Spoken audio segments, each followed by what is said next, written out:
Ah oui, c'est ça. Normalement, il marche. Voilà. Bien, bonsoir à tous. Donc, la deuxième journée de travail est bientôt terminée. Avant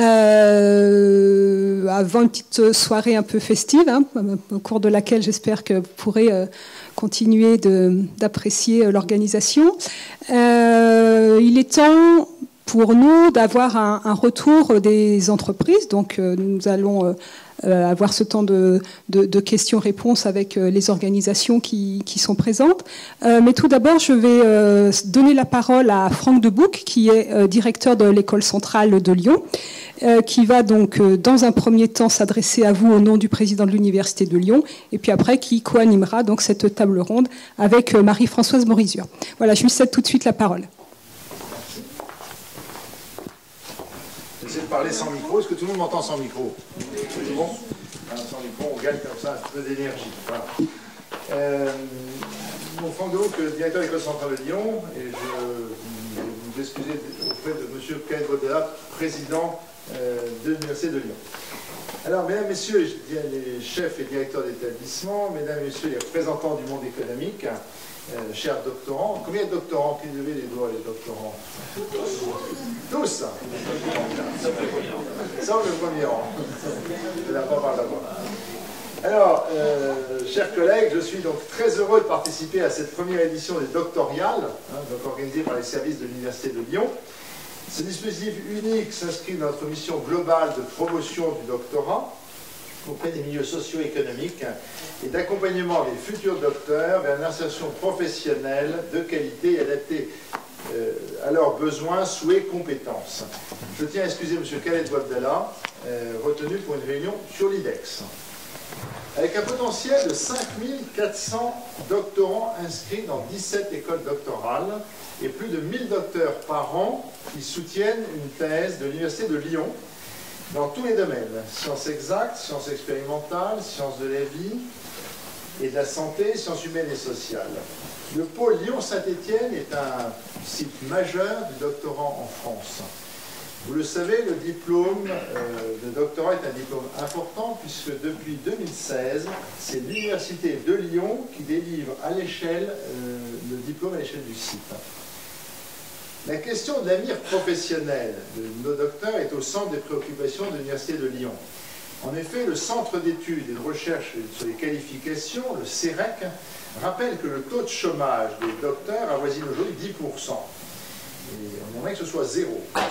C'est 3 fois plus qu'en Allemagne, au Royaume-Uni, aux États-Unis, qui forment pourtant davantage de docteurs que la France. Ainsi, les données disponibles sur le devenir professionnel des docteurs montrent qu'ils connaissent une transition des études vers l'emploi, souvent qualifiée de difficile, plus longue que pour les autres diplômes, les autres diplômés d'enseignement supérieur. Selon une enquête réalisée par l'Université de Lyon en décembre 2015, concernant la situation professionnelle des diplômés 2013, 2 ans après l'obtention du doctorat, 89% étaient en situation d'emploi, 47% en emploi stable, 12% en CDD, 28% en contrat postdoc et 9% au chômage. Vous comprendrez donc l'importance de tisser des relations étroites avec le monde socio-économique pour permettre aux docteurs de disposer de débouchés positifs à l'issue de l'obtention de leur diplôme. Les doctorats à l'Université de Lyon ont ainsi pour ambition de rapprocher les doctorants, des doctorantes, bien sûr, et les organisations socio-économiques du territoire et favoriser leur future insertion professionnelle. Alors, l'objectif doctoral est triple. Premièrement, c'est développer une connaissance croisée des environnements respectifs de travail, des deux côtés, enrichir les réseaux relationnels et aider les jeunes chercheurs à construire votre projet professionnel. Il convient d'indiquer que l'Université de Lyon s'emploie à construire une offre de formation visible et attractive à l'échelle du site. Cette dernière est la garantie d'une réussite de nos futurs diplômés en vue d'une insertion professionnelle positive. C'est pourquoi le suivi doctorat et le soutien de l'insertion professionnelle des docteurs font partie des missions prioritaires de l'Université de Lyon. Outre les dispositifs et rencontres organisés pour les docteurs et doctorants du site, l'Université de Lyon s'est dotée d'un observatoire étudiant de devenir professionnel de ses docteurs. Son objectif, valoriser le doctorat, établir des indicateurs, informer les doctorants et étudiants en master sur les débouchés professionnels, évaluer l'impact de la thèse sur la carrière. En tant que directeur d'école centrale, nous avons 14% de nos élèves qui poursuivent en doctorat. Mon objectif est de les porter à 20% en 5 ans, et nous aurons les 20%. Aujourd'hui, faire une carrière d'ingénieur à l'international, au Japon, en Allemagne, aux États-Unis, sans doctorat, c'est très difficile. Un de mes élèves polytechniciens, donc un de mes anciens élèves polytechniques, ingénieur éco-polytechnique, se présentait à un concours de recrutement en Allemagne, et le recruteur lui a dit « Mais pourquoi vous avez interrompu vos études ?» Vous savez, donc, le doctorant est une obligation dans de nombreux pays, et je suis sûr que la France en prendra le chemin, que dans quelques années, vous serez nombreux docteurs en France. Ainsi, tout au long de l'année, nos jeunes docteurs et doctorants bénéficient de dispositifs spécifiques et originaux pour faciliter leur rentrée sur le marché du travail. Plusieurs dispositifs. Le premier, c'est Docteur Entreprise, que certains connaissent, est un bon exemple de savoir-faire en la matière. C'est une plateforme commune, l'Université de Lyon et MEDEF de Lyon, qui permet de centraliser les offres de CIFRE en entreprise. Et durant les 3 années de thèse, le doctorant mène un projet de recherche dédié à une problématique posée par l'entreprise sur des enjeux stratégiques innovants. Il travaille ainsi en alternance tantôt auprès de l'entreprise, tantôt auprès de son laboratoire de recherche, bénéficiant ainsi d'une formation de grande qualité. Deuxième dispositif, c'est le dispositif Docteur Conseil, qui encourage les entreprises à confier à un jeune docteur une mission à forte valeur ajoutée dans le domaine de l'innovation, recherche, intelligence économique, prospective, transfert de technologie. L'entreprise signe un contrat de travail de 6 mois et verse à son jeune cadre un salaire supérieur ou égal à 14 126 € en échange d'une subvention forfaitaire de 6 000 € attribuée par l'Université de Lyon. Ce dispositif est mis en œuvre dans l'année qui suit la soutenance de thèse. Pensez-y. Pour compléter l'engagement possible en direction des futurs docteurs, ça c'est le 3e point, pour les entreprises présentes, je vous rappelle, mais j'imagine que vous le connaissez, l'importance du crédit d'impôt recherche, qui est un fabuleux levier pour le recrutement des docteurs. Il est vrai que le montant des crédits d'impôt recherche dont bénéficient les entreprises innovantes a quintuplé en 10 ans en France pour atteindre près de 6 milliards. Il convient donc de veiller sur la métropole de Lyon et de Saint-Étienne à valoriser ce dispositif et à inciter les entreprises innovantes à recruter des docteurs dans les équipes de recherche et développement. Enfin, l'Université de Lyon est un partenaire privilégié d'universités étrangères réputées, avec lesquelles les échanges sont facilités, favorisant ainsi la mobilité internationale de doctorantes, des docteurs, doctorants. Le cursus doctoral est propice à un parcours international. Tout d'abord, et je pense qu'il y a beaucoup d'étrangers, qui est docteur non français? C'est la réalité, la réalité du monde des docteurs, et j'espère que nos doctorants français sont en même temps actuellement dans des salles en Allemagne, au Japon ou aux États-Unis. Tout d'abord parce que la recherche scientifique est internationale, ça c'est clair, et que les données ou les équipements utiles à votre travail peuvent se situer à l'étranger. Ensuite parce qu'un séjour dans un autre pays oblige à se confronter à d'autres points de vue et à apprendre d'autres méthodologies qui ne peuvent qu'enrichir votre formation de chercheur. Enfin, parce qu'une mobilité peut vous permettre de tisser des liens avec d'autres équipes de recherche, et la recherche est internationale, et vous ouvrez ainsi des opportunités de coopération pour la suite de votre carrière. Vous comprendrez donc que l'enjeu de cette première édition des doctoriales pour le site de Lyon est multiple. Au-delà de favoriser des rencontres directes avec le monde socio-économique et industriel et les doctorants de l'Université de Lyon, c'est aussi l'occasion de montrer des compétences. On aura lors de la table ronde une réflexion sur les compétences et les savoir-faire des docteurs. Je remercie à nouveau l'ensemble des équipes de l'Université de Lyon, et notamment le service d'études doctorales, donc on a organisé cet événement sous la direction de Christelle Goutte-Claudier, que je dis que est là. Merci Christelle. Je veux également remercier les représentants du monde économique pour s'être rendus disponibles aujourd'hui. Et enfin, les doctorants et doctorantes présents pour qui nous mobilisons au quotidien pour les accompagner dans leur future insertion professionnelle. Je vous remercie pour votre attention.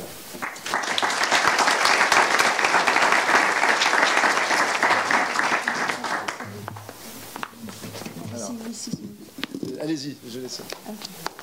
On va se mettre des deux côtés. Voilà. Alors, merci Marie-Françoise. Si Marie-Françoise veut peut-être dire un petit mot. Écoutez, je crois que le temps est compté aussi. Et nous, on a envie d'entendre les retours des représentants des organisations. Comment vous... Peut-être d'abord de vous présenter chacun, faire un petit tour rapidement, vous et votre organisation. Et puis après, comment vous avez vécu cette journée. Voilà. Alors, donc, chacun peut-être se présenter. Voilà, rapidement, Madame Gerbeau. Ah oui, les micros, voilà, c'est ça. Bonjour. Donc, je m'appelle Émilie Gerbeau, je suis en charge de la démarche Ville Intelligente de la métropole de Lyon, donc du Grand Lyon, donc de la collectivité territoriale. Et le sujet que j'avais donné à réflexion et qui est au cœur de nos réflexions actuelles, c'est quelle est la pertinence des sujets Ville Intelligente pour les quartiers défavorisés, notamment les quartiers politiques de la ville. Voilà. Et quels pourraient être les leviers d'action. Voilà. En fait, il y a des sujets qui sont confidentiels, donc voilà, c'est comme vous souhaitez, voilà, de présenter le sujet. Très bien. Madame Eudes. Oui, bonjour. Donc, Marie-Christine Eudes, je suis directeur de l'offre au sein du groupe Apicil. Et aujourd'hui, on avait une mission auprès des doctorants, puisqu'on souhaite accompagner nos entreprises dans leur performance sociale. Et l'arrivée de nouvelles technologies est une vraie problématique d'entreprise. Et aujourd'hui, c'était de savoir comment on pouvait aborder ce sujet-là avec nos propres entreprises. Et donc, c'est de savoir quels étaient justement l'avis et les préconisations que pouvaient faire des doctorants. Merci. Et Monsieur Échevin. Donc David Échevin, Actelior, je suis directeur général dans notre cabinet de conseil en actuariat, qui est une petite PME, 15 salariés. Et la question qu'on se posait, c'était une question beaucoup plus centrée sur nous-mêmes, puisque c'était la question de la marque et comment installer une marque pour un cabinet de conseil dans un environnement où on a des gros concurrents qui sont très connus et nous grandissons, mais nous ne sommes pas forcément connus de tout le monde. Monsieur Sautier. Donc, bonjour, François Sautier. Donc, on est une petite start-up et on développe une solution pour permettre aux robots de connaître l'être humain, puisqu'on veut développer finalement l'interaction homme-robot. Et pour ça, il faudrait que le robot nous connaisse. Donc, le sujet que j'ai donné à mon équipe, c'est quelles sont les données physiologiques qui peuvent permettre d'améliorer le soin que peut apporter un robot à une personne. Donc les données physiologiques qu'on recueillerait sur le corps humain ou sur la personne et son environnement. Voilà. Merci. Bonjour, donc je suis Vincent Bouvet, responsable d'un pôle de mutualisation et de coopération pour les entreprises de musique actuelle de l'agglomération de Lyon. Donc nous, on est un projet assez récent parce qu'on a ouvert nos portes en septembre et on a commencé l'activité de manière un peu empirique avec une forme d'organisation un peu innovante puisqu'il s'agit d'un cluster qui regroupe une vingtaine d'entreprises et qui est voué à se développer. Et donc on a essayé un peu d'éprouver avec les doctorants ces nouveaux modes d'organisation, cette innovation sociale dans des logiques effectivement d'économie sociale et solidaire et d'entreprises non marchandes, ce qui complexifie parfois un peu notre approche. Voilà. Monsieur Vincent. Oui, donc Arnaud Vincent, alors je suis directeur et fondateur de 2 sociétés qui travaillent dans l'InsurTech. On travaille principalement avec de l'intelligence artificielle pour faire du scoring prédictif et pour aider nos clients assureurs à gagner encore plus d'argent. Et donc la question qui se pose et qui n'est pas du luxe, c'est qu'on commence sérieusement à travailler les questions d'éthique au travers des algorithmes. Par exemple, sur une salle comme la vôtre, ne serait-ce en isolant chacun de vos visages, je vais retrouver votre profil sur les réseaux sociaux. À l'aide de votre profil sur les réseaux sociaux, je vais pouvoir déterminer assez facilement vos opinions politiques, religieuses, etc. Sans que vous en soyez même conscient, avec une fiabilité qui peut dépasser les 90% parfois, quoi. Donc on commence à se poser des questions sur qu'est-ce qu'on fait de ces données, est-ce qu'on a le droit d'aller les chercher, est-ce que vous êtes content d'être scoré de cette façon. Et donc ça a été la question qu'on a posée au groupe aujourd'hui pour voir un peu quelles sont les limites qu'il faut mettre aux bornes. Monsieur Fèvre-d'Astier. Oui, bonjour, Marc Fèvre-d'Astier, je suis le directeur de cette maison. Et donc, quand on s'est eu il y a quelques mois, l'équipe de l'Université de Lyon nous a sollicité pour avoir des mètres carrés, un peu de soleil et pouvoir dîner sympa. Et puis, assez vite, on s'est aperçu qu'on pouvait peut-être avoir un sujet de fond à traiter ensemble. Et donc, on en a eu deux d'ailleurs, parce que Antoine va prendre la parole après. Et on a le sujet, moi, qu'on a fait, sur lequel les doctorants ont travaillé, c'est on est dans la politique commerciale, dans la politique de développement et dans comment se situer dans un marché qui est concurrentiel, comment développer une offre ou une image autour de la culture qui permettrait de nous différencier compte tenu de l'environnement assez privilégié dans lequel on est. Voilà, comment faire venir la culture ici, comment développer ce qui existe ici en termes culturels et comment relier ça à Lyon. Tout ça dans une démarche de développement commercial, parce que c'est ça qui nous fait vivre aussi. Même s'il n'y a pas que ça, mais ça nous fait vivre. Voilà, donc c'est ça le travail. Alors moi, bonjour, je suis donc Antoine Chevalier, je suis le directeur de la pépinière de Valpré, qui est une pépinière qui est juste en face de Valpré, qui a une particularité, c'est qu'elle s'adresse à des créateurs d'entreprises de plus de 40 ans. Donc on a ouvert cette maison il y a un peu plus d'1 an, et ils ont essayé, le formidable groupe, a essayé de travailler aujourd'hui sur l'offre de services de cette pépinière qui est un peu hybride entre un coworking et une pépinière. Et donc finalement, comment on peut réinventer cet espace qui est particulier, qui a une vocation associative, sociétale, de pousser la création d'entreprises après 40 ans. Et donc comment on peut essayer d'apporter une offre complémentaire à celle qu'on offre aujourd'hui. Et on a bien travaillé, et donc on a de belles choses qui sont sorties. Voilà. Bonjour, alors moi je suis Sonia Graja, je représente l'innovation de Veolia. On est venu en force, Veolia, aujourd'hui, puisque j'ai été accompagnée de Vincent Duvillier, qui représente la direction technique Veolia Eau, et de Julien Gouello, qui est expert en créativité et processus d'intelligence artificielle.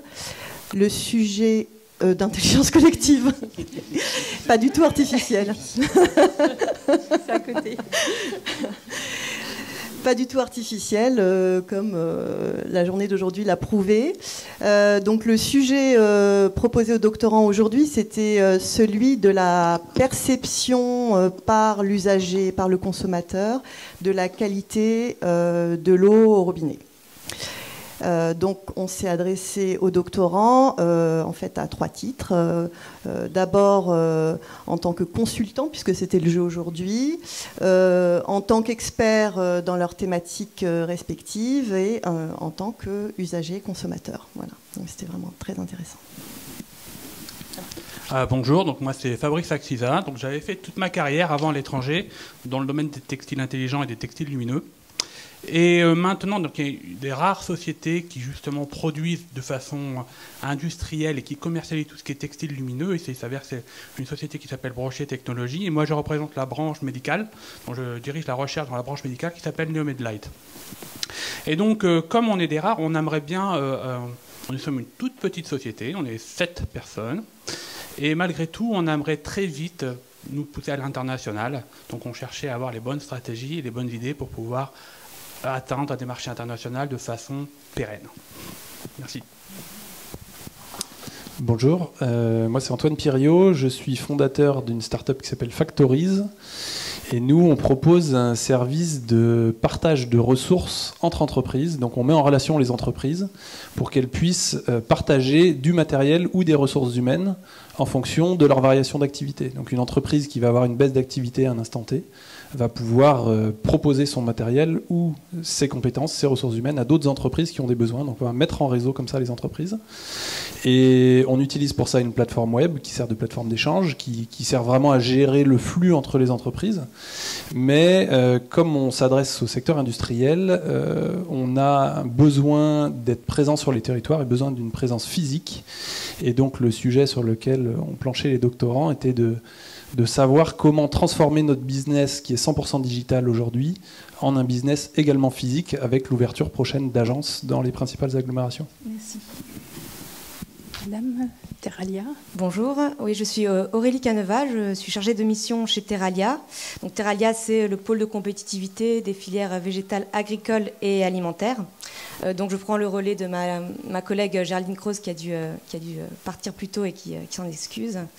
Et donc qui a fait travailler les doctorants sur un sujet donc, qui est propre au pôle Terralia. C'est-à-dire on voulait trouver une méthodologie pour nous aider à trouver les innovations qui allaient révolutionner les filières végétales de demain. Donc une très belle production est sortie du groupe et bravo. Merci. Alors, un très grand merci à ce premier présentation. Là, on va faire en 3 temps, et je trouve que c'est la première question, et puis on a répondu que la deuxième question, et la première question, elle sera plutôt un peu, non pas chacun son tour, mais comme vous le pensez, de façon à partager votre tour. Alors, c'est comment vous avez vécu donc, le vie professionnel, c'est donc demain, il y aura une journée de travail à partir de ces retours, donc c'est important d'alimenter la journée de travail de demain. Comment vous avez vécu cette journée? Qu'est-ce qui vous a frappé dans la façon de travailler avec des doctorants? Qu'est-ce que vous avez apprécié? Est-ce que vous avez vraiment eu l'impression de travailler avec des grands professionnels? Et c'est très ouvert. Donc, qui veut démarrer par le premier retour à chaud de la journée? Allez-y. Je vais commencer. Allez-y. Donc merci de me donner la parole sur ce point. Donc moi, je suis un ancien doctorant, donc je suis un ancien de l'école centrale aussi. J'ai fait ma carrière à l'étranger. Et ce genre d'activité se fait aussi un peu partout à l'étranger. Et c'est quelque chose de très utile. C'est très utile parce que lorsqu'on travaille dans les secteurs recherche et développement, comme je le fais, sur des domaines un petit peu communs, on a toujours besoin d'idées neuves, de sang neuf, pour éviter de s'enferrer dans des endroits qu'on ne doit pas aller. Et donc, pour moi, j'ai un retour très positif sur ça. C'est ce genre d'activités qui sont très importantes aussi pour moi, pour la recherche, parce que justement, la recherche, le doctorat, c'est une école de rigueur, c'est une école de polyvalence, et c'est aussi une école de créativité. Alors, évidemment, souvent, on entend dire que les docteurs ne sont pas dans le monde, dans l'entreprise. Néanmoins, ayant fait ma carrière à l'étranger, comme vous le dites, l'école centrale de Lyon, personne ne connaît, enfin, très peu, désolé, mais très peu dans les entreprises. Quand je parle avec une entreprise X ou Y de Pays-Bas ou d'Allemagne, l'école centrale de Lyon, ils ne connaissent pas. Alors, j'adore l'école centrale de Lyon. Mais la thèse, par contre, tout le monde sait ce que c'est qu'une thèse. Et c'est un niveau standard international. Et ça donne, aujourd'hui même, donc, pendant la discussion, donc un peu parler... développement international, parce que c'était ma question, et aussi un espèce de brainstorming. Et ce genre, comme les personnes que j'ai vues en face de moi sont de différents profils, et ont pu mettre en place, en quelques heures finalement, des idées, on peut échanger et on peut nous donner des idées intéressantes. Elles ne sont pas toutes praticables, mais s'il y en a une déjà, c'est énorme. Merci. Et alors, comme je l'expliquais, moi je suis plutôt habitué à accueillir et à suivre de loin, et je ne suis pas docteur, j'ai fait quelques études, mais pas. Jusque-là, j'ai interrompu mes études, comme vous disiez tout à l'heure. Donc, c'est la première fois que je me livre à cet exercice en étant partie prenante. Moi, j'ai trouvé ça particulièrement intéressant. J'ai suivi hier soir le groupe, Je note deux choses. Il y avait 5 étrangers. Alors, on est sur un produit ici. Alors, ok, c'est peut-être plus facile parce qu'on est dans le concret. On est ici. 5 personnes, 5 jeunes étrangers, 3 matheux et 2 lettreux. Et on parle de culture. Et j'ai trouvé que j'ai trouvé, alors on va pas rentrer dans le détail, mais l'intérêt d'avoir des personnes étrangères dans un site comme ici, sur une réflexion sur la culture, le culturel et le cultuel, c'est très intéressant parce que avec nos problèmes de franco-français, de laïcité et de culte, c'est comme le grand bazar. En revanche, avec des personnes qui viennent de culture étrangère, c'est quand même beaucoup plus simple et beaucoup plus limpide, et il n'y a pas de tabou, il n'y a pas de truc. C'est quand même très intéressant. Donc ça permet d'aller au fond directement, sans avoir des tabous franco-français à la, comment on dit, à la noix, pour ça et simplement. Et donc un vrai travail là-dessus, et puis effectivement des matheux et des lettreux qui bossent ensemble, avec des choses très précises de la part d'une doctorante en lettres, avec des choses très précises qu'on pourrait utiliser demain, et puis aussi un rendu général avec des bonnes idées de tous. Donc voilà, moi je suis assez ébahi en 24 heures. Peut-être continuer, hein, ouais. Moi, je vais critiquer un peu. Non, donc dans notre société, ben, on embauche des docteurs et des ingénieurs, et on a alors il y a vraiment une caractéristique chez les docteurs qui est générale, c'est qu'ils négocient en général très mal le salaire, donc c'est très sympathique pour nous. Je veux dire par là que c'est vraiment quelque chose qu'on retrouve souvent chez les docteurs, surtout ceux qui ont un cursus qui était complètement universitaire, donc pas ceux qui sont passés par une école d'ingénieur avant. C'est que vous êtes vous avez souvent un peu trop d'humilité. Vous allez avoir le plus haut diplôme qui existe en France. J'ai envie de vous dire, vous êtes les meilleurs, quoi. Imposez-vous, soyez même révolutionnaire, et n'hésitez pas à être insolent. Et en règle générale, on trouve beaucoup d'assurance, et beaucoup trop d'assurance, par exemple sur des gens qui ont fait des filières commerciales ou des choses comme ça qu'on embauche dans les équipes, donc avec assez peu de contenu finalement, et beaucoup de contenance, et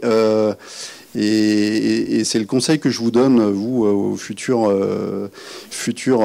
diplômés. Mettez-vous dans la tête que vous êtes les meilleurs, et que vous êtes beaucoup plus polyvalent que vous le pensez. C'est-à-dire que souvent, on a bossé 3 ans sur des trucs sur la cellule ou je ne sais quoi en psychologie. En fait, votre doctorat et votre thèse, elle vous a donné les outils qui vous permettent d'être très très polyvalent dans l'entreprise. Donc n'hésitez pas à bien négocier le salaire parce que vous êtes les meilleurs, voilà, et n'hésitez pas à vous imposer parce que vous êtes aussi les meilleurs. Revenons sur ceux qui ont...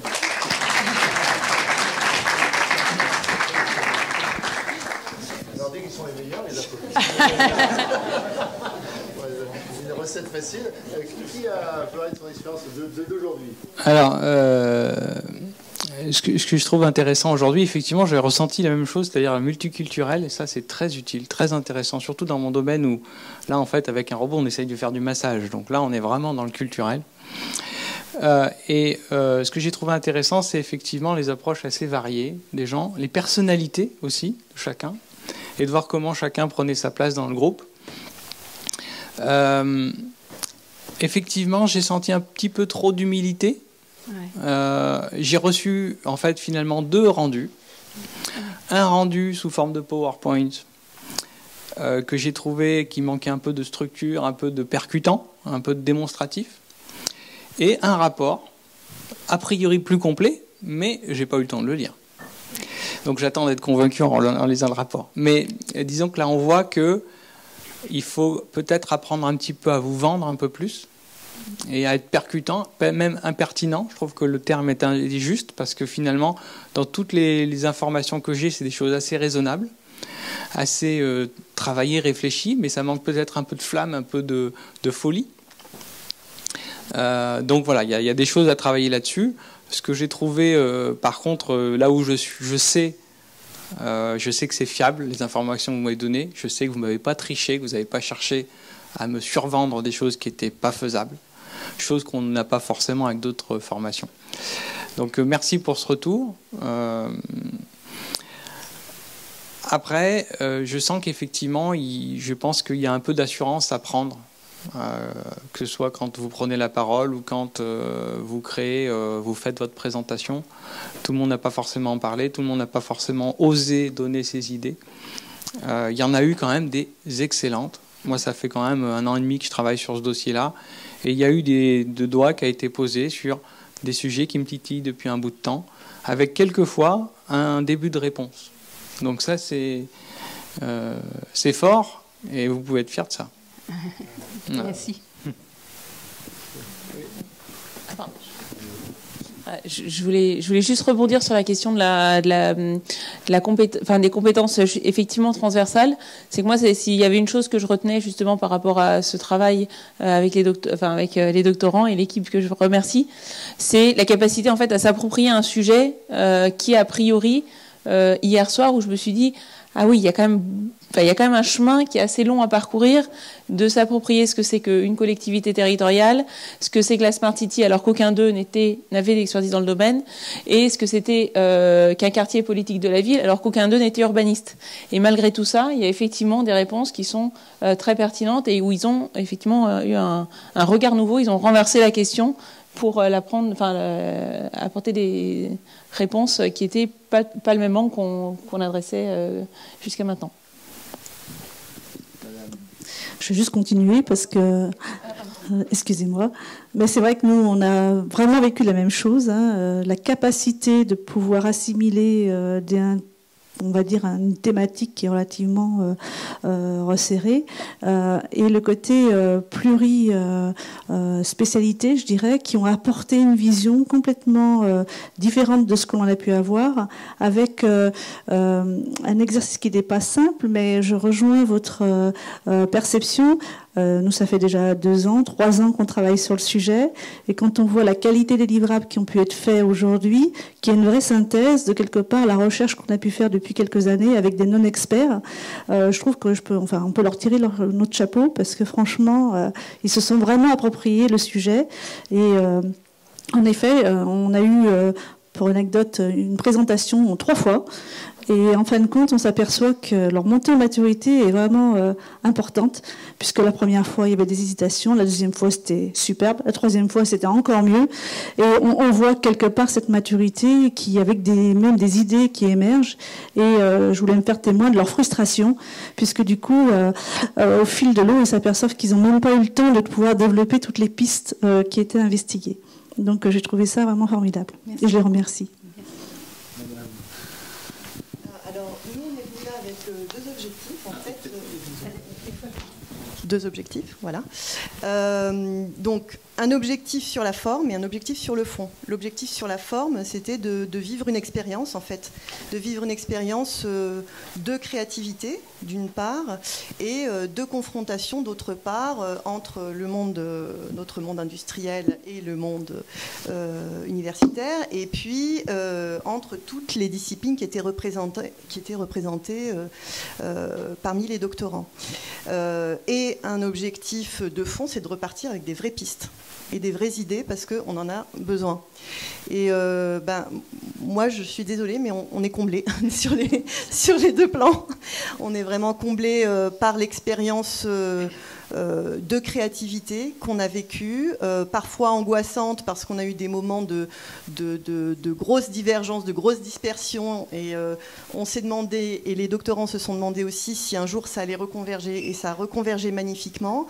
Et puis, finalement, la capacité de s'adapter de cette personnalité, de cette compétence en 1 journée et demie est vraiment exemplaire. Voilà, je leur ai dit, nous, si on avait dû faire ça, on aurait eu vraiment du mal. Donc ça, c'est sur la forme, donc vraiment bravo.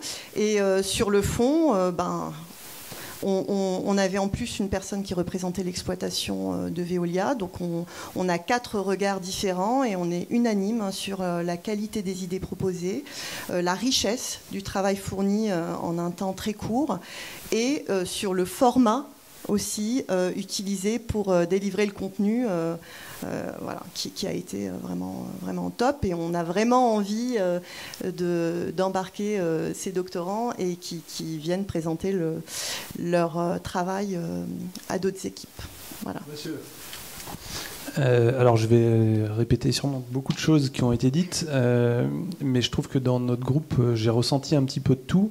On va commencer par les points plutôt positifs. La capacité à s'approprier un sujet. J'étais impressionné hier soir, en 1h30 de présentation. Je pense que j'ai eu autant de questions que j'ai habituellement dans une entreprise à la fin d'une journée complète. Vraiment, beaucoup de questionnements et une appropriation du sujet très rapide. Et du coup, une capacité aussi à beaucoup ouvrir la réflexion, à avoir beaucoup d'idées. Et en même temps, à être capable, quand il fallait, de recentrer le sujet, de poser de manière plus formelle le sujet, de reformuler.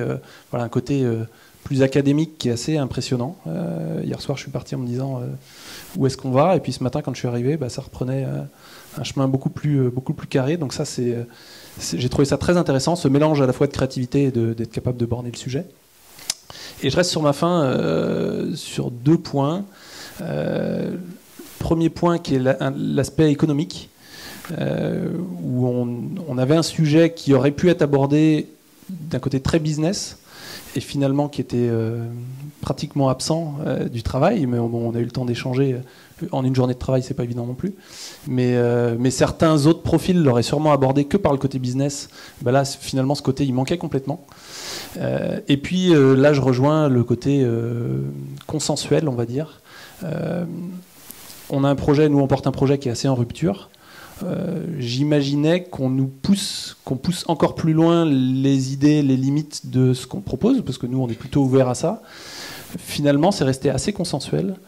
Même dans les remarques, les petites oppositions qu'on a pu avoir à notre projet, ça restait assez limité, assez feutré. Alors que j'étais aussi en recherche d'avis contraires et de pousser les limites beaucoup plus loin. Voilà, donc ce côté consensuel qui est bien ressorti. Merci. Alors, moi, je vais être un peu en opposition parce que le côté consensuel, je ne l'ai pas complètement eu. On avait une question qui était sur la marque. Alors, on est une PME. Déjà, on fait un métier qui s'appelle l'actuariat. Déjà, j'ai eu une demi-heure pour expliquer ce que ça voulait dire. Donc, il a fallu s'approprier notre métier. Et puis, la question de la marque, moi, ce qui m'intéressait, c'était la question de la communication. Communiquer sur la marque, c'est quoi ? Et puis ce que je me disais, alors je regarde un peu autour de moi, je pense qu'on peut être plusieurs à se poser la question, mais je ne vais pas faire l'offense aux autres. Et moi je dis toujours, je suis de la génération X, et je leur ai dit 10 fois, je crois. Je suis de la génération X, vous êtes la génération Y, et en fait, moi je ne comprends rien à ce que vous faites. C'est-à-dire qu'on a des codes qui sont différents, et ce que je recherchais aussi, c'est qu'on nous ramène un peu avec ces codes différents, la manière de communiquer qu'on peut avoir, par rapport à des jeunes, elle est un peu à côté de la plaque. On a pas mal parlé de LinkedIn en communication. Alors moi, quand je vois des gens qui publient, je me dis, ils n'ont rien à faire, quoi. Ils passent leur journée à publier. Et moi, j'ai pas le temps, je bosse. Et en fait, le retour qu'on en a, c'est, non, en fait, ça fait vraiment partie d'une stratégie, ça fait vraiment partie de... Et c'est des choses qu'on fait pas bien. On avait l'impression d'avoir un joli site internet, et puis ils m'ont démonté mon site internet en 5 minutes, en nous montrant, mettant le doigt exactement sur les choses. Oui, on savait, je pense qu'on a tous conscience, je pense que c'est vous qui disiez, il y a des trucs, ça me gratouillait depuis un moment, puis il y a 4-5 trucs où je me disais oui, mais bon, c'est pas grave, et puis en fait, on se rend compte que si, c'est grave, et que pour nous, c'est pas grave, mais pour ces gens-là, c'est grave, et quel que soit quelle que soit leur formation, parce que qu'on soit biologiste ou un doctorant plutôt en lettres, en fait, on retrouve des points communs, et ces points communs, on les a aussi chez nos clients, chez nos recrues, et c'était clairement une réponse à cette question. Et là, pour le coup, c'était pas super consensuel. Hein. Ça...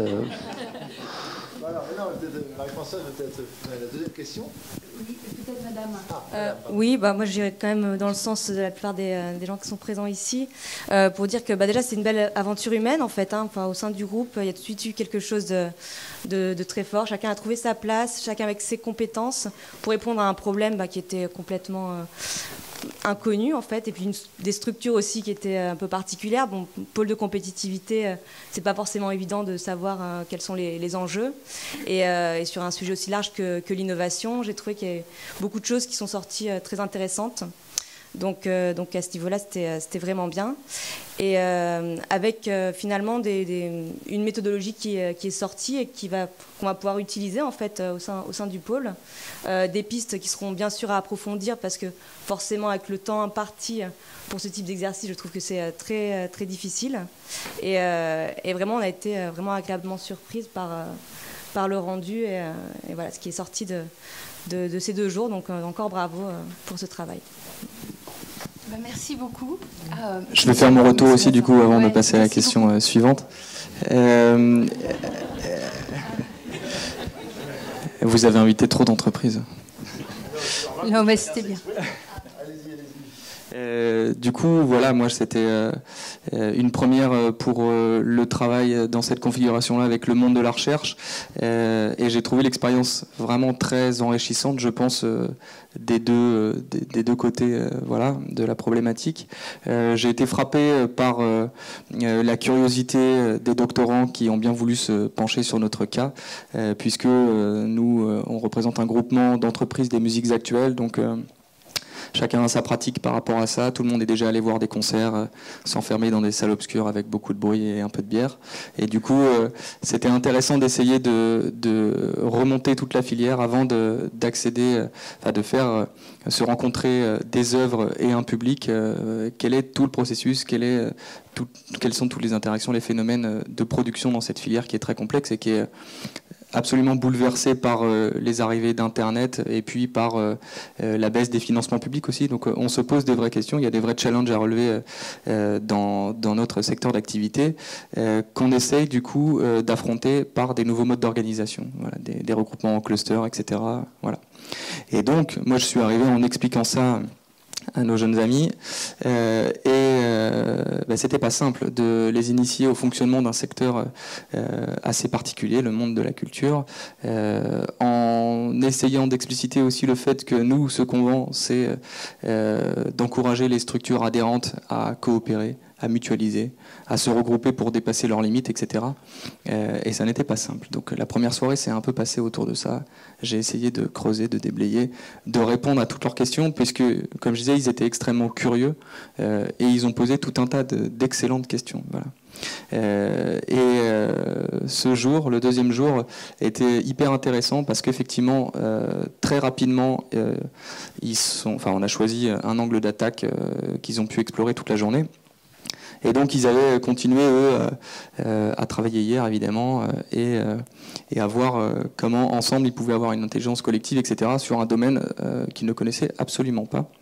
Et du coup, je pense que, du point de vue de la structure que je représente, on a vraiment l'envie d'aller, effectivement, travailler davantage avec la recherche, puisque je suis salarié d'une association dans le secteur de l'économie sociale et solidaire, et qu'effectivement, il y a peu d'équipes dans lesquelles on peut trouver des personnes qui ont un bac+8. Voilà.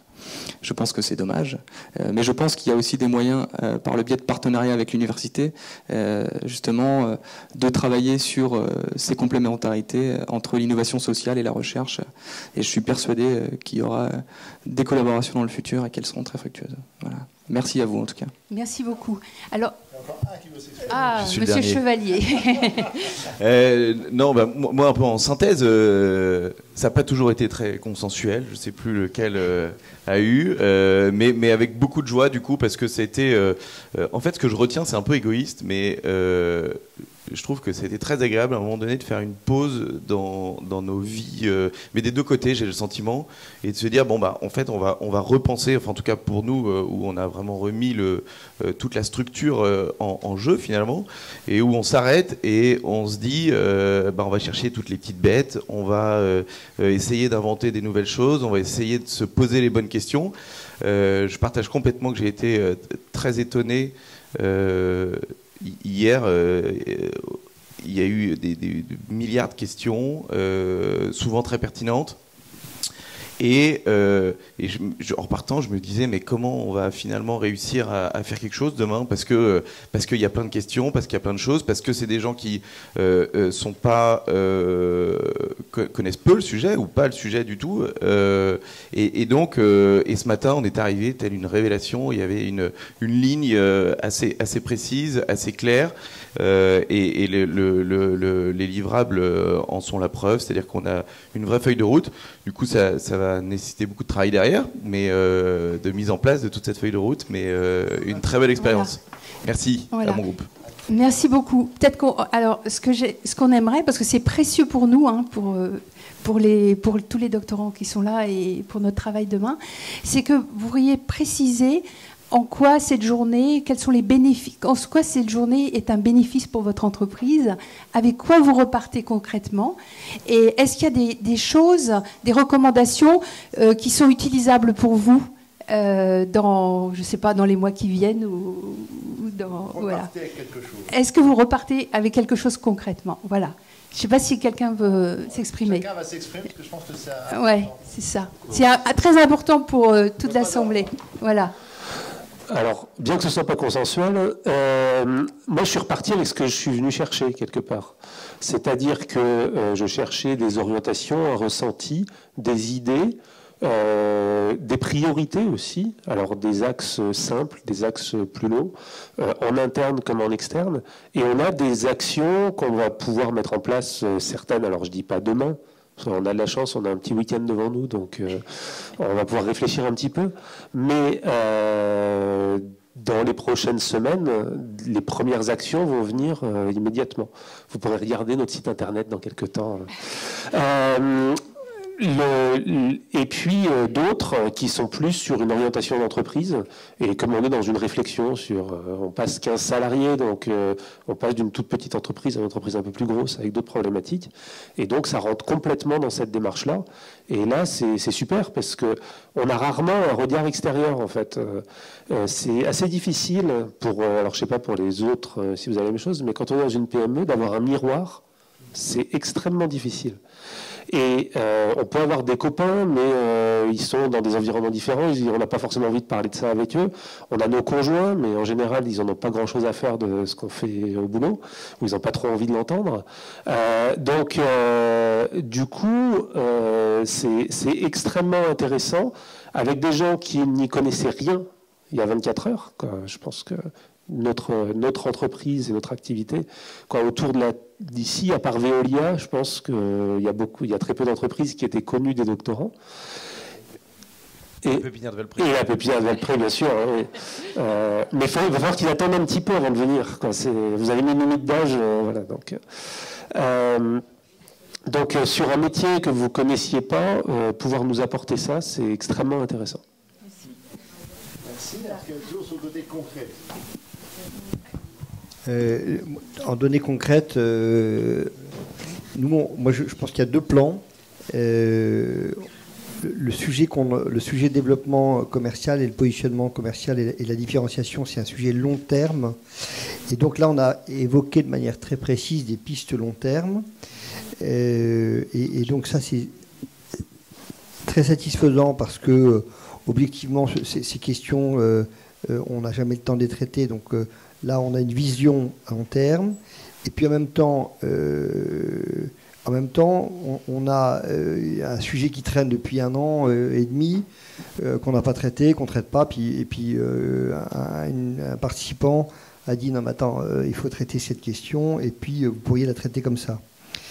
Donc voilà, une vision long terme, intéressante, et puis l'obligation de régler Donc vous viendrez faire votre travail la semaine prochaine, s'il vous plaît.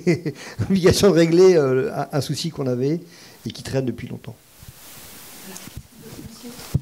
Alors, c'est ce que j'allais dire. Moi, je ressors avec deux choses intéressantes. Une vision effectivement long terme des pistes de réflexion, parce qu'ils ont assez ouvert le débat, et des choses très concrètes à mettre en œuvre dès demain pratiquement. Donc ça, oui, c'est intéressant et on a des choses à appliquer tout de suite. Et c'est vrai que alors nous, on est une start-up, on est au total 5-6 personnes dans les périodes de forte activité. Donc c'est bien d'avoir un regard extérieur comme ça de tout de suite. On double nos effectifs, nous, en une journée de travail comme ça. Donc c'est hyper intéressant pour nous de regarder les choses avec un prisme différent. Et je suis arrivé ici avec quand même une idée du sujet. Et finalement, il y a toute une partie que j'avais pas du tout abordée. Et ils m'ont ouvert les yeux sur tout un champ qui pour nous est très intéressant et qui est sûrement le plus intéressant. Donc de ce point de vue-là, je vais repartir avec la matière qu'ils ont fournie, des choses très intéressantes. Et puis moi, il y a autre chose qui m'intéressait, c'est de capter des signaux faibles un petit peu dans leur réaction, dans comment ils ont compris notre projet, dans comment ils réagissent, puisque demain, la génération qui est là dans la salle, c'est la future génération qui est sur le monde du travail, qui est dans le monde du travail, et que nous, on va vouloir toucher aussi dans notre projet. Donc ça m'intéressait de capter tous ces signaux-là, leurs réactions, comment ils perçoivent notre offre, etc. Et de ce point de vue-là, je suis reparti avec énormément de choses. Voilà. Bonjour. Donc moi, au niveau des apports, donc je ramène en fait beaucoup de choses que j'ai pas apportées. J'ai essayé d'avoir le moins de polluer le moins possible leur cerveau en fait, avec des informations factuelles. Et ce qui est très intéressant pour nous, c'est que justement, ce sont des idées qui n'ont pas été évoquées du tout par nous et qui sont sorties. Il y en a quelques-unes et il y en a plusieurs que je trouve assez fabuleuses. Enfin bon, on va en parler. Et il y a d'une part ça. Après, il y a beaucoup d'informations qu'il va falloir que l'on digère maintenant, parce qu'il y a des idées, par exemple, sur des points de marque ou des choses comme ça, qui sont pour nous quelque chose, qui sont intéressantes et qu'on va développer.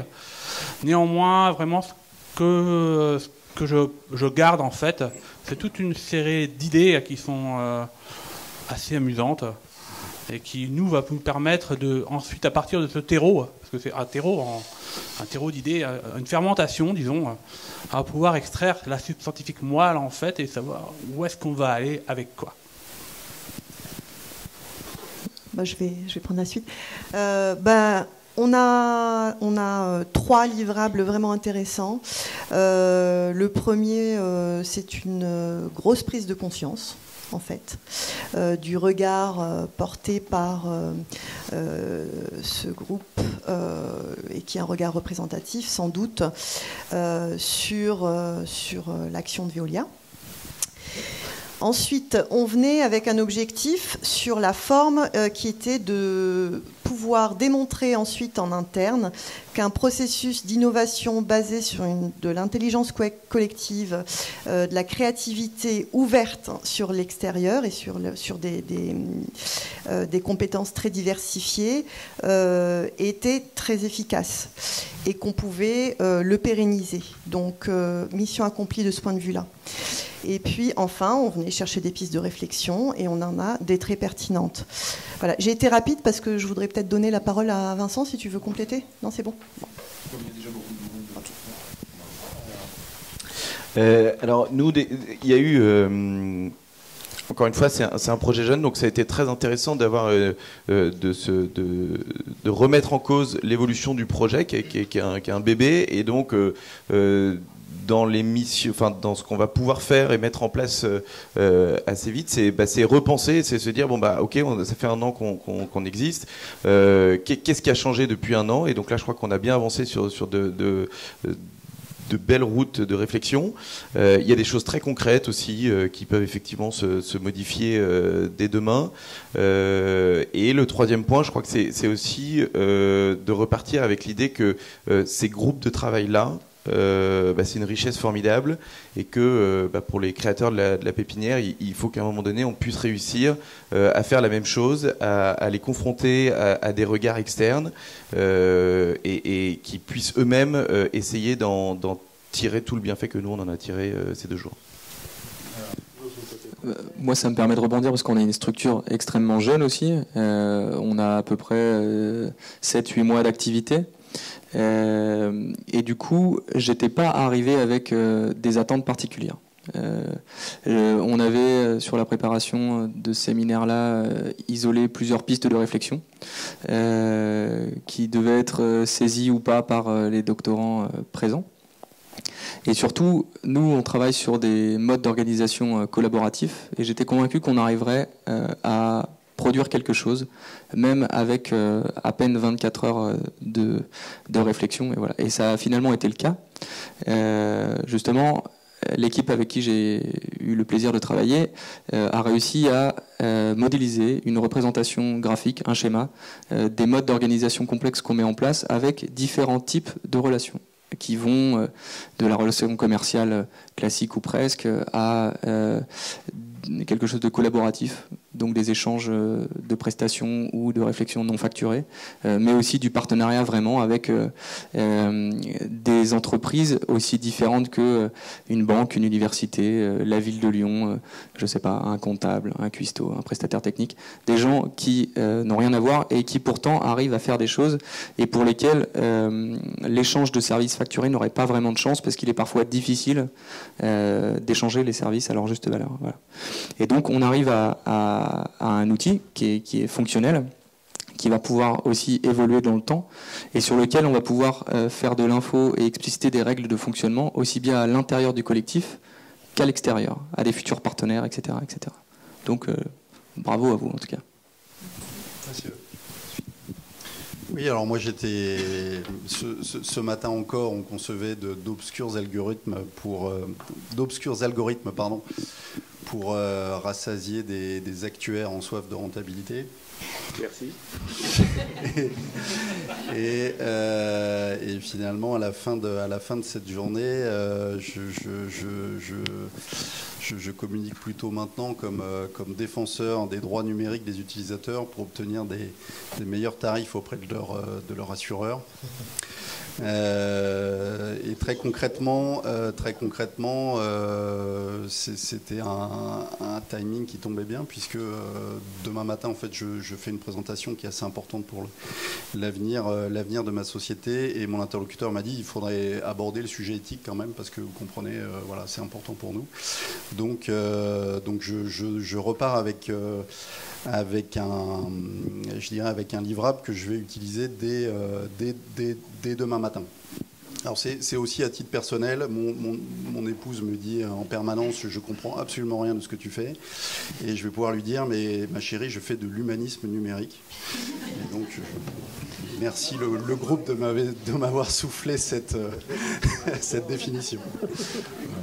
Merci. Pour ma part, j'imaginais en fait avoir plus de créativité sur le sujet que j'avais placé. Comme j'ai dit, je suis tombé sur finalement des solutions assez finalement sages, standards, connues presque, oui. Et à la fois, je me suis dit finalement, c'était peut-être pas la créativité qu'il fallait chercher là-dessus. Ils ont peut-être raison, finalement. C'est aussi intéressant de voir ce retour-là. En revanche, j'ai eu quelques bons décalages de vision par rapport à ce qu'on appelle signaux physiologiques. Finalement, un geste, c'est déjà un signal physiologique. Et ça, finalement, ça m'a permis de voir deux, trois sujets comme ça où je me rends compte, finalement, là, il y a quelque chose de très intéressant et que je vais exploiter, évidemment, parce que ça, c'est le principe. C'est que quand on a des échanges et avec une équipe aussi riche et diverse, on exploite, évidemment. Ça, donc merci beaucoup pour ce temps que vous avez passé et l'énergie d'ailleurs que vous avez mise.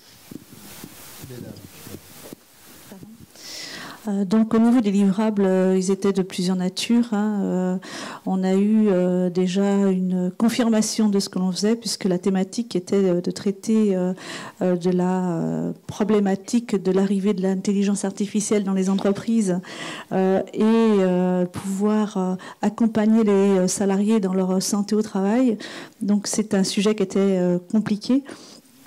Et en fin de compte, on a eu deux sortes de livrables. Un qui était l'analyse de ce que l'on fait déjà, c'est comment on accompagne nos entreprises et leurs salariés. Et en fin de compte, on a eu une confirmation, je dirais, des axes avec des propositions d'amélioration pour prendre ce sujet en compte et donc vraiment quelque chose qu'on pourrait mettre en œuvre assez rapidement. Le deuxième livrable qui a été proposé, c'était plutôt de l'innovation, de savoir demain comment on pourrait travailler différemment avec des axes de réflexion, notamment sur la formation, comment on peut intervenir à la source et commencer à former déjà nos futurs salariés de demain à l'apprentissage de la transformation qui va devenir quelque part un sujet commun pour tous et qui va rentrer, je dirais, dans les habitudes de travail de tout à chacun. Donc on a plusieurs pistes qui sont un peu, comme vous avez pu l'avoir chez vous, court terme, long terme. Et puis je dirais, comme nous sommes sur un modèle d'expérimentation interne, je pense qu'il y a même des pistes qui ont été évoquées sur des points d'attention, attention au nom, attention aux phases qu'il faut mettre en œuvre. Et on va pouvoir auto-expérimenter, je dirais, sur des sujets de transformation que nous-mêmes, nous gérons même à l'interne du groupe Apicil. Alors, je suis la dernière. Moi, j'irais... ah bon, d'accord. Je rejoins certains commentaires où effectivement dans les solutions finalement c'est pas la créativité dans les solutions qui est la dimension très concrète des solutions qui a été apportée qui m'a enrichi. Par contre j'ai envie de dire je repars avec ce pourquoi je suis venue et ce que j'attendais, c'est-à-dire un regard nouveau sur un sujet qu'on travaille ou qu'on est en phase de travailler aujourd'hui. Et c'est tout à fait le cas, c'est-à-dire sur une problématique sur lesquelles on a, sur la ville intelligente, on est plutôt sur quels services on peut apporter, et sur les quartiers politiques de la ville, quelles infrastructures on peut apporter, avec quel équipement. Finalement, une réponse qui a été tout à fait autre, qui a été comment finalement on met en capacité la population de ces quartiers-là pour que eux-mêmes développent leur infrastructure, leurs services. Donc cette dimension d'empowerment après qui a été déclinée à travers justement différents axes de communication pour la compréhension du sujet, d'éducation et de formation professionnelle et d'accompagnement à la création d'entreprises.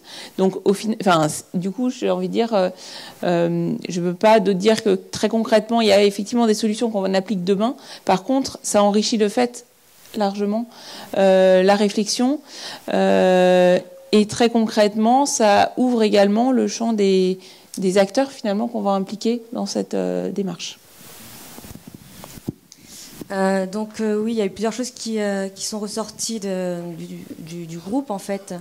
Déjà d'avoir un regard un peu croisé sur une filière en fait agricole, agroalimentaire, et donc d'avoir dans le groupe des doctorants qui soient spécialisés soit dans la santé. Enfin, il y a vraiment un mélange de compétences qui était très intéressant.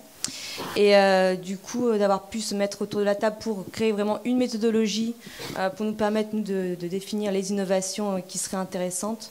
Donc là il y a eu vraiment un travail de fait, quelque chose de concret qui en est sorti, avec une méthodologie pour faire de la veille, des sources, quelque chose dont on va vraiment pouvoir se servir pour intégrer dans nos outils à nous. Donc ça va se faire très très prochainement. Et au niveau de la méthodologie, il faudra expérimenter. Et je pense qu'on partira vraiment de cette base pour aller plus loin là-dessus. Voilà. Merci beaucoup.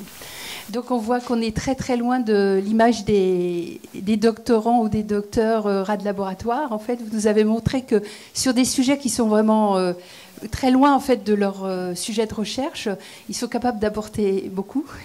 Merci beaucoup.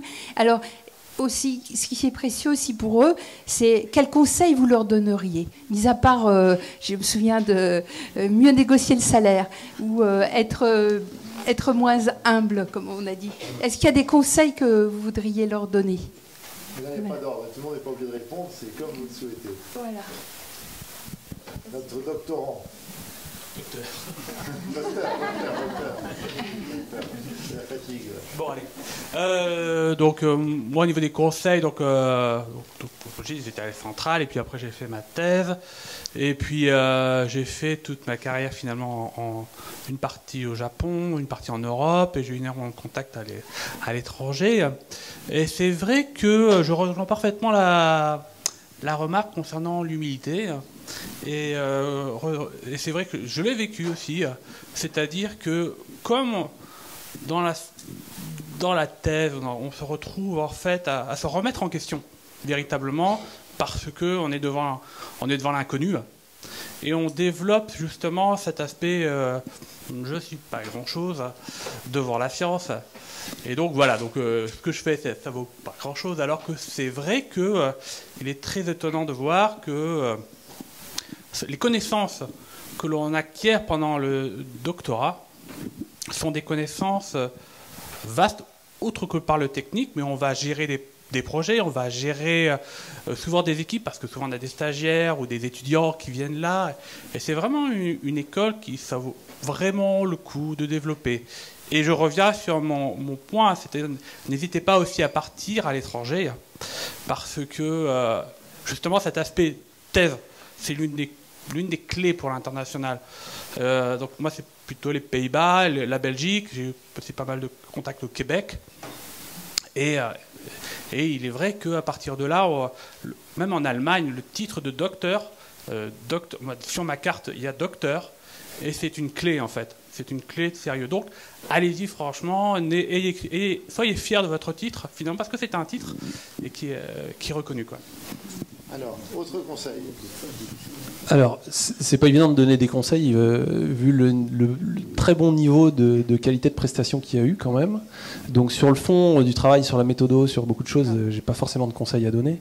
Ce serait un petit peu ce que je disais tout à l'heure sur un des points sur lequel je reste sur ma fin, c'est le côté développement de business. Et un des conseils, ce serait de toujours bien penser. Vous avez énormément d'idées, des très bonnes idées, vous savez bien les mettre en forme, vous savez bien matérialiser tout ça, aller au bout et pousser à comment ça va faire un bon business. La finalité, c'est quand même ça. C'est de gagner de l'argent, si je le dis de manière un peu simple. Donc, comment transformer toutes ces bonnes idées que vous avez en un bon business qui sera pérenne plus tard. Et puis, on a pas mal parlé dans le groupe de cadres, on était sur des sujets un peu légaux, etc. Sortez du cadre, poussez le cadre. Il y a un cadre légal, on en parlait. Effectivement, en France, qu'est-ce qu'il est ? Mais il peut être... bouger, aménager, enfin on peut beaucoup naviguer, donc n'hésitez pas à déplacer et à sortir du cadre. Monsieur. Alors, moi, sans enlever quoi que ce soit à la qualité du rendu, il y a un point moi, qui m'a un petit peu laissé sur ma faim, c'est l'aspect restitution. Quand on est en entreprise, et encore plus dans le conseil, il faut savoir que la manière dont on va le présenter, c'est pratiquement 50% de la valeur pour celui qui va le recevoir. C'est bête, c'est absurde, et vous êtes un peu comme beaucoup d'entre nous. Moi, je suis technicien à la base, et je mets beaucoup plus en avant le fond que la forme, mais la forme est excessivement importante. Si la forme n'est pas bonne, on peut mettre à plat quelque chose qui est absolument extraordinaire. Et dans la restitution, alors il n'y a pas eu beaucoup de temps, c'était pas forcément l'objectif, etc., mais il y a un besoin de hiérarchiser. Il y a un besoin de savoir quel est le message. Et ça, moi, je ne l'ai pas complètement retrouvé. C'est-à-dire, dans la restitution, j'ai retrouvé plein de choses. Dans la discussion, j'ai eu des messages. J'ai trouvé ce que je voulais. Mais c'est extrêmement important pour votre avenir dans des entreprises d'être capable, dans une présentation, de faire sortir les éléments importants et le message que vous voulez porter. Et ça, moi, je l'ai pas complètement retrouvé. Et du coup, si j'avais été dans un amphi, comme vous, face à moi, je serais resté un peu sur ma faim en me disant c'est un peu fouillis, il y en a un peu partout, il y a des idées, mais ça manque de structure. On a besoin de savoir ce qui est court terme, ce qui est long terme, ce qui est simple, ce qui est compliqué, ce qui est important, ce qui l'est moins. Et ça, je l'ai pas trouvé dans le. Après, je parle pas de la forme, parce que la forme, on la fignole avec des présentations standards, etc. Mais ne serait-ce que dans la structure de la présentation, c'est quelque chose qui a manqué. Je ne sais pas si c'est utile pour une thèse. Alors, je ne suis pas docteur, donc... La thèse, docteur, c'est en effet beaucoup de présentations. En fait, très très vite, on se retrouve hors du domaine de la science et plus dans le domaine du business. On fait le business de la génération d'IP. Et en fait, c'est la même chose, quoi. Non, moi je partage sur ce qui a été dit hier, je crois que c'était hier soir, la première question, enfin assez vite j'ai dit et ça coûte combien et ça rapporte combien, ou j'ai dû dire combien ça coûte, je crois, la question que j'ai dû poser, parce qu'effectivement il faut quand même incarner les trucs et les idées c'est bien, mais il y a un business au quotidien, donc même si on peut réveiller un business plus tard, il faut avoir un peu de chiffres pour être dans le vrai, surtout, mais surtout dans les PME, enfin partout, bien entendu, partout, chez Veolia d'abord, mais dans les PME encore plus, enfin, voilà, où les ressources sont pas forcément aussi grandes. Pour ma part, je reviens sur effectivement la présentation. C'est 50% du job. Et c'est pas du chiquet, c'est-à-dire que le message, s'il est bien présenté, il est beaucoup mieux compris aussi. Donc on en perd en fait la valeur quand on présente pas comme si on fait pas passer le message avec force, avec évidence, etc. Et ça demande du travail, ça demande de passer de l'énergie, mais c'est pas vain, c'est pas juste du vent. C'est pour que le message passe, parce que quand on passe une information à quelqu'un, c'est très difficile de passer l'intégralité de ce qu'on a dans le cerveau. Et donc si on présente bien les choses et si on les met en valeur, on va être beaucoup plus percutant et c'est effectivement une grosse partie de la valeur du travail. Donc c'est important et je sais que c'est pas forcément quelque chose que vous avez peut-être pu travailler pendant toutes ces années. Et il faut savoir que c'est peut-être votre point le moins fort, mais il faut en être conscient et le travailler. Et par contre, vous avez des points forts, c'est le fait de ne pas tricher, et le fait de savoir donner un rapport complet. Et donc ça, c'est des forces que vous pouvez mettre en avant réellement. J'avais un autre point, mais il m'a échappé. Voilà. Concernant la confiance en soi, vous pouvez l'avoir, il faut l'avoir. Il faut l'avoir parce que vous allez être beaucoup plus pertinent, finalement, en ayant confiance en soi. Et je sais bien, parce que ma femme est docteur, elle a eu des gros problèmes de confiance en elle quand elle est montrée dans le monde de l'entreprise. Et aujourd'hui, ça a bien changé et on voit la différence parce qu'elle est plus pertinente, elle est plus finalement, elle est plus dedans, quoi, puisqu'elle n'a pas cette peur, ce retrait qui fait que moi, je vais peut-être pas apporter grand-chose. Si, on a plein de choses à apporter, surtout quand on a fait toutes ces études, qu'on a une capacité à faire un état de l'art très complet et une bonne vision globale d'un sujet. Donc voilà. Eh ben, écoutez, moi je voudrais reprendre une discussion qu'on a commencée avec les doctorants de mon groupe qui concerne la formation et les risques de formatage. Et oui, parce que c'est une réalité et qui ne remet absolument pas en cause la qualité de la formation, puisque les doctorants ont démontré leur capacité d'abstraction, de mise en réflexion, de construction collective sur des sujets qu'ils découvraient complètement. Donc voilà, je pense que vous avez des parcours et vous avez des capacités qui sont précieuses et qui, je suis persuadé, vous aideront à inventer des services ou des applications innovantes. Pour autant, j'ai l'impression qu'il y a parfois des voies un peu royales et des cursus qui nous emmènent dans des directions parfois un peu communes. Et je crois que vous avez aussi, beaucoup plus que d'autres, la capacité à aller défricher, à aller fouiller dans des territoires qui sont encore un peu inconnus ou dans lesquels le domaine de la recherche n'a pas été suffisamment sollicité peut-être. Et en tout cas, moi, je vous encourage à avoir vos parcours, à avancer en fonction de vos envies, de vos affinités, et de ne pas hésiter à vous perdre un peu, parce que les parcours atypiques sont souvent les meilleurs. Et puis vous verrez si l'opportunité ou l'envie vient de créer une entreprise. Mais n'oubliez pas, je pense, ce que vous apportez, ce que vous proposez, le service que vous mettez en place, et vous aurez tout le temps de mettre ensuite l'économie au service de votre projet. Ne vous précipitez pas trop. Mesdames. Moi, je dirais un conseil, c'est de pouvoir participer à plus de doctorales, en fin de compte. Parce que je trouve que c'est vraiment intéressant de voir les échanges. Il faut que ça se passe à Valprès. Si possible. Parce que je pense qu'en fin de compte, j'ai pas eu l'impression que les doctorants de différentes spécialités avaient souvent l'occasion d'échanger entre eux. Et je pense que de plancher comme ça sur un sujet qui est un sujet vraiment pragmatique, d'actualité, qui est vraiment quelquefois un peu basique, eh bien quelque part, ça peut peut-être aussi amener, alors après il faudra peut-être leur demander demain dans leur journée, mais dans leur propre thèse, d'avoir peut-être une approche différente et qui pourrait aussi développer, pourquoi pas, puisque je suis rendu compte qu'en fin de compte, tous se découvraient aussi les uns les autres, et que c'était, je pense, ce qui va faire la richesse demain de ces doctorants-là, qui vont avoir une vision, une vue de d'autres spécificités, au-delà de la propre spécificité qu'on leur a amenée dans nos thématiques. C'est bon ? Je voulais rebondir sur ce que disait monsieur, apporter un court témoignage personnel en tant qu'ex-doctorante en Allemagne, où l'autonomie du doctorant est largement sollicitée. Et moi, ce que je retiens de cette expérience, c'est que c'était vraiment pour moi une expérience initiatique, faite de moments de doute, de découragement, de solitude, plein de belles choses aussi, hein, mais il y a eu ça. Et finalement, ce dont je suis fière, c'est pas du tout de mes articles, mais d'avoir surmonté tout ça et finalement d'en avoir fait une force, et que quand les moments de doute peuvent arriver plus tard dans la vie professionnelle, se dire qu'on a déjà passé ça et qu'on est capable de le faire.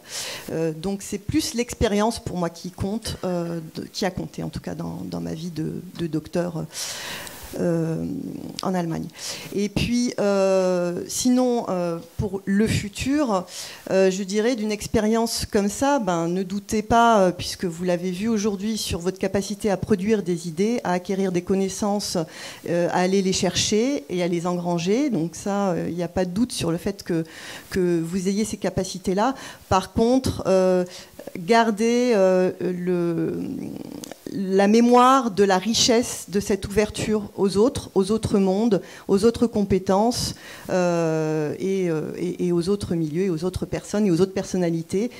Ça, c'est vraiment super important et c'est super synergique. Et vous pouvez en faire une vraie force de cette ouverture et du souvenir de cette journée-là. Voilà. Merci. Merci à tous.